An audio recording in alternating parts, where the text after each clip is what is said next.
Bueno, hablamos de la universidad, de esa gran catedral del conocimiento, bueno, y sobre todo guardiana de lo que puede ser nuestro futuro. Ahí se forman aquellos y aquellas personas en las universidades en general, las universidades públicas en concreto, se forman líderes, investigadores, investigadoras de talla internacional, que no solo en Cádiz, sino a nivel nacional.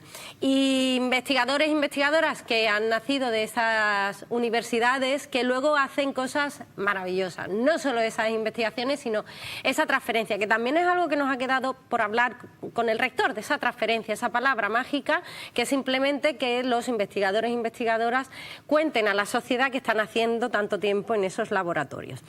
Y en ese camino está también el ICMAN, otro también guardianes del conocimiento, dependiente del Consejo Superior de Investigaciones Científicas. El ICMAN es la sede o la parte de estudios marinos de aquí de Cádiz. Ya hablamos en muchas ocasiones con investigadores e investigadoras, y en esta ocasión vamos a hablar de un ciclo muy recomendable, muy recomendado, que es el ciclo de conferencias de ciencias del bar. Por eso están con nosotros Ignacio Moreno, investigador del ICMAN. Bienvenido, gracias por estar aquí. Gracias a vosotros. Y Inmaculada Baró, científica titular del Instituto de Acuicultura de Torre de la Sal de Alicante, también dependiente del CSIC. Muchas gracias por estar aquí. Muchas gracias por haberme invitado. No es de Alicante, es de Castellón. De Castellón. De Castellón de la Plana, no pasa nada. De Castellón. También dependiente del CSIC. El CSIC, sí, efectivamente. Somos compañeros de CSIC. Efectivamente. Entonces, se retoma un ciclo de conferencias, con usted como invitada, el ciclo de conferencias de ciencias del bar, que ya se celebró hace muchos años. Sí, este ciclo comenzó pues en 2018. Nosotros partimos de la premisa de que no todas las opiniones tienen el mismo peso. Es decir, que todas las opiniones son respetables. Pues es una frase que entra muy bien, pero que no tiene ninguna base donde nos podamos asir a ella. Científica, ninguna base. Exactamente. Si tú te vas a operar de apendicitis, pues vas a ir a hablar con un cirujano y no con un catedrático de Derecho Penal, porque de ciertos temas hay gente que sabe mucho más que otras personas. Basándonos en esa premisa, pues hace muchos años, 3 investigadores del ICMAN, José Antonio Cuesta, Enrique González Ortegón y yo mismo, nos empeñamos en poner en marcha un ciclo de conferencias que acercara al público información de primera mano dada por expertos en el tema que se impartía. Tanto como para informar como para rebatir bulos. Nosotros hemos hablado contra la homeopatía, contra el terraplanismo, y luego ha habido conferencias en esos 2 años y algo, que llegamos a impartir 16 conferencias hasta que nos confinaron con la pandemia.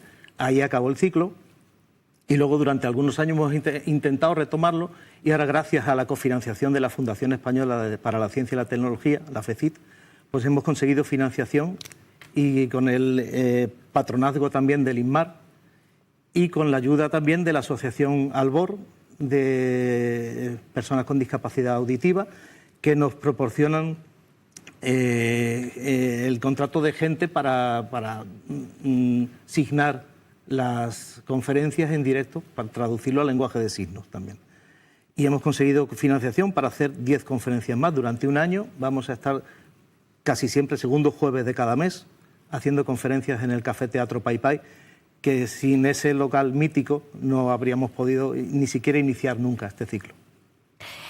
El 9 de julio a las 8 de la tarde. Y la primera será Inmaculada Baró. Microplásticos, peligro invisible. El viernes pasado hablamos con Carmen Morales, investigadora del INMAR, de la universidad, sobre estos microplásticos, que, como bien ha dicho Ignacio, es que hay que explicar todavía algunas cosas. Explicar, pero modo básico. Los microplásticos son un peligro invisible, y por eso, quizás, porque es tan invisible, no le damos la importancia que quizás deberíamos darle. Pues sí, tienes razón. Cuando no vemos algo, no vemos peligro. Entonces, en microplásticos hay una fracción que veríamos, pero es muy pequeñita. Pero el microplástico, como tiene un rango bastante pequeñito también, que también lo consideramos microplásticos, ese que no vemos es el que nos produce ciertos efectos, sobre todo en los ecosistemas marinos, que es en lo que vamos a centrar la charla, ¿no? O sea, puedes ver microplásticos hay en todo el mundo, son ubicuos, están en todos los sitios donde queramos mirar, encontraremos, Pero bueno, en el caso de la charla vamos a centrarnos en el caso de los océanos, los ecosistemas marinos y costeros. ¿Qué peligro están teniendo estos microplásticos en estos ecosistemas que al fin y al cabo es nuestro entorno? Es nuestro sobre entorno todo y fuente de alimento también. Bueno, pues el efecto, siempre encontraremos un efecto, pero bueno, el analizarlo, el evaluarlo de forma científicamente, como decía Nacho, es muy importante. Sabemos que entran en el ecosistema, forman parte de él y se convierten como una partícula más o como un alimento más para otro organismo. En el caso de los organismos filtradores, como los mejillones o cualquier otro organismo que filtra, lo captarían directamente y lo incorporarían dentro de su cuerpo. ¿Qué hace? El organismo responde de alguna manera y tiene una serie de efectos que llamamos efectos que a lo mejor no matan, pero que sí dan respuestas, que es con las que estudiamos.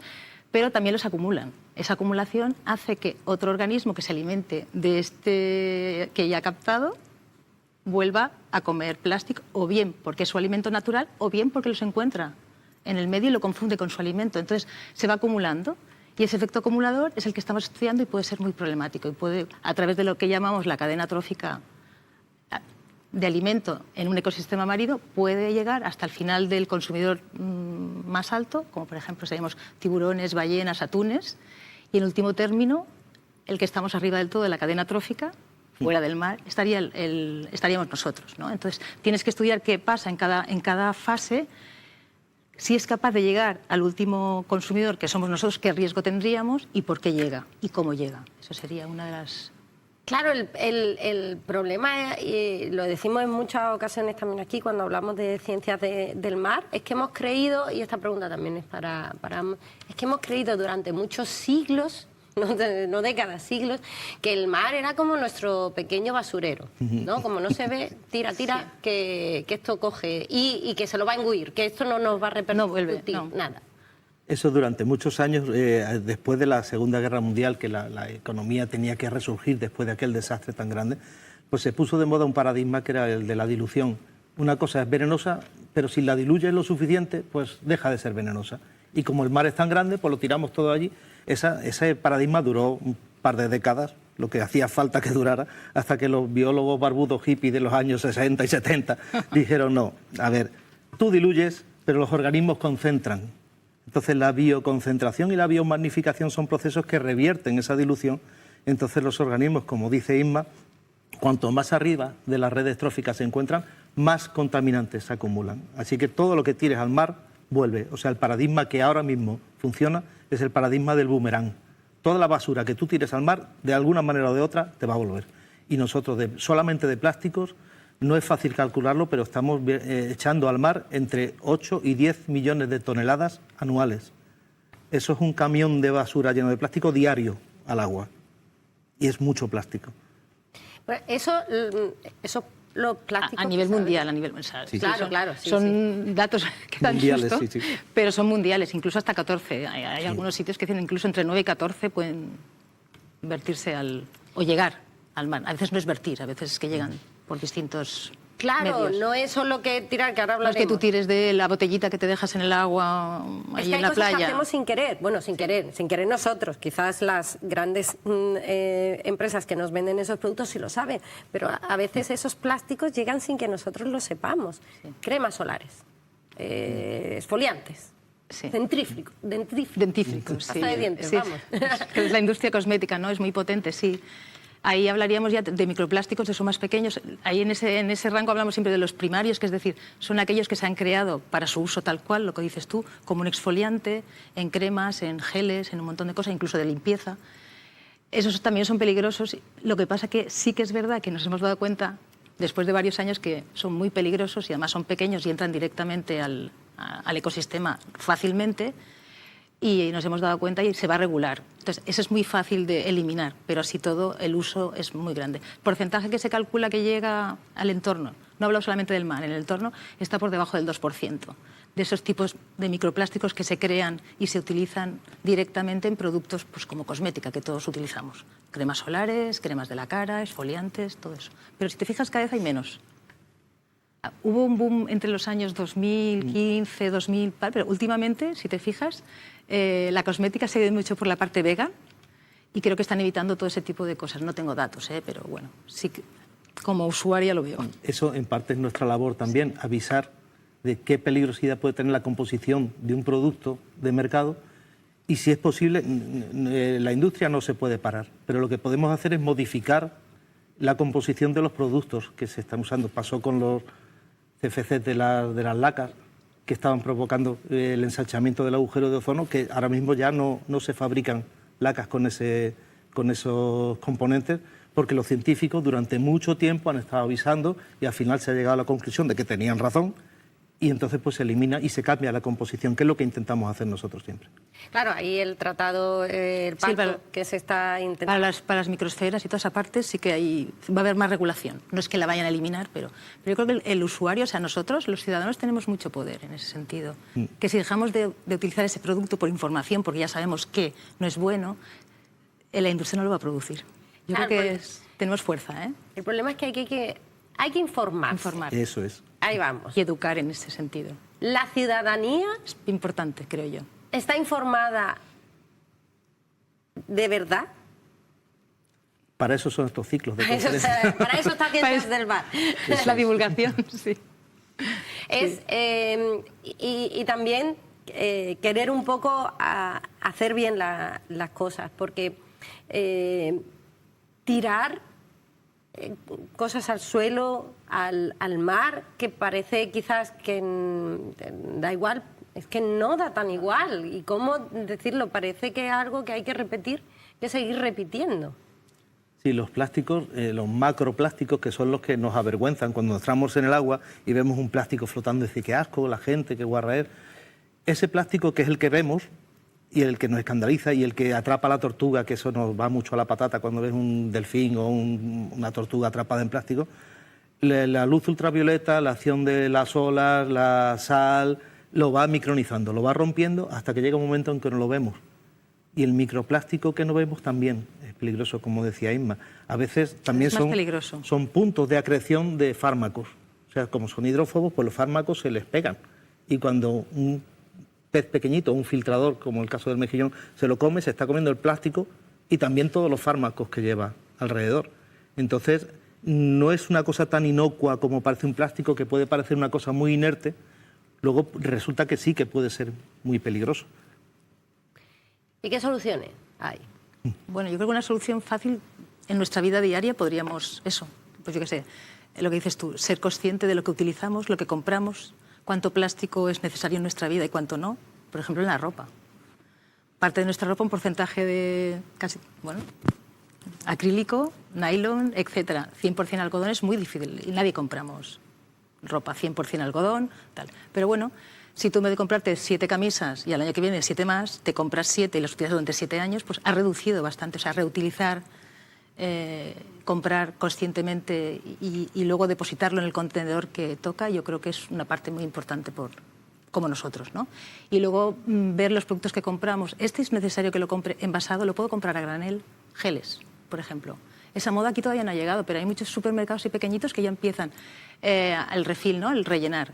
Yo creo que eso es una parte importante, porque tú compras un bote, lo rellenas y lo tienes utilizando mucho, porque de hecho esos recipientes son muy resistentes, no se rompen. No, evitar cosas de un solo uso, la bolsita que compramos y la tiramos enseguida. Yo creo que esa es una de las cosas a nivel social. Luego todo eso tiene que repercutir a nivel de industria, que vaya, bueno, pues que toda la parte de investigación y tal vaya por utilizar plásticos más biodegradables, pero no por eso aumentar su producción y su uso. Y otra cosa importante es el reciclado de ese material que se crea. O sea, tú creas un plástico, pero en vez de crearlo en lo que se llama una producción lineal, que es usar y tirar, es crearlo en una producción de ciclo, ¿vale? Circular. Son plásticos de uso circular. ¿Qué significa esto? Que tú lo utilizas, se hace en un producto, pero cuando ese producto llega al final de su vida, parte de sus componentes los reciclas otra vez y los vuelves a invertir en el sistema. Entonces es un flujo continuo. Entonces el mismo material ha estado dentro de un sistema produciendo distintos aparatos o cualquier cosa, un móvil mismo que utilicemos o cualquier cosa que se nos ocurra en la cocina que tiene plástico. Entonces ese tipo de economía, por ahí va la industria últimamente, por el biobased, ¿no? Todos los productos relacionados con ese tipo de producción y sobre todo eso, que el mismo producto lo podamos o parte de esos productos los podamos invertir otra vez. Ya la cultura esta del usar y tirar la tenemos que ir abandonando ya, todos, desde nuestro concepto individual y de industria. Yo creo que eso al final, en los años X, bueno, igual que nos han metido el plástico en los últimos años, de que era todo tan bonito y comprabas todo tu galletita con tu plastiquito, que era tan higiénico, que sí lo es, pero ¿es necesario comprar paquetitos de galletas en un envase de plástico con 20 galletitas cada una en su envase de plástico? Pues yo creo que no. Entonces, pero la industria nos lo ha puesto fácil y bonito. Tú vas a los supermercados y ¿cómo lo ves todo? Uy, qué bonito, mira, lo cojo. Entonces eso es importante, creo yo, el ir cambiando, ir educando desde chiquitines, ¿no? A un niño pequeño, vale, pues eso, pero ese plástico ¿dónde va? Pues ya saben que tiene que ir al contenedor amarillo. ¿Y por qué? Porque si no, va a producir un efecto en tu entorno. Yo creo que la educación empieza en la base. La industria también está avanzando mucho en la generación de plásticos que sean degradables por bacterias. Vale. Es decir, que ese plástico no pase a microplástico, sino que entre en el ciclo del carbono. Realmente los plásticos están hechos de carbono, son polímeros tan largos que no se pueden degradar y la idea es hacerlos biodegradables y el único problema es que duran menos. Una bolsa de plástico no te dura eternamente porque se va a biodegradar. Vale. Pero es otra tendencia, hacer plásticos que se puedan reciclar de vía natural por la digestión de la microflora. Claro, pero ese bioplástico es el que puede volver a entrar, a reciclarse y volverse a utilizar. Claro. O sea, tú utilizas una bolsa, la utilizas... Sí, es economía circular. Entonces, a nivel de plástico yo creo que es importante. Se está utilizando ese concepto en muchísimas áreas, pero yo creo que a nivel nuestro no hay que olvidarlo. El de plástico es importante. Los microplásticos, los plásticos y nuestra manía del ser humano de entrar como elefante en cacharrería allá donde vamos. Pues no, ellos, el mar en concreto, en este caso el mar y sus habitantes estaban mucho antes que nosotros y que nosotras y esperemos que sigan estando mucho después de nosotros y nosotras. Muchísimas gracias Inmaculada Baró, Ignacio Moreno. Muchas gracias. 9 de julio, es decir, hoy a las 8 de la tarde en el PayPay, ciclo de conferencias de ciencia del bar. Es libre hasta completar aforo y van a hablar de microplásticos, de soluciones, evidencia basada en evidencia científica. Muchísimas gracias. Gracias. Muchas gracias a ti por invitarnos.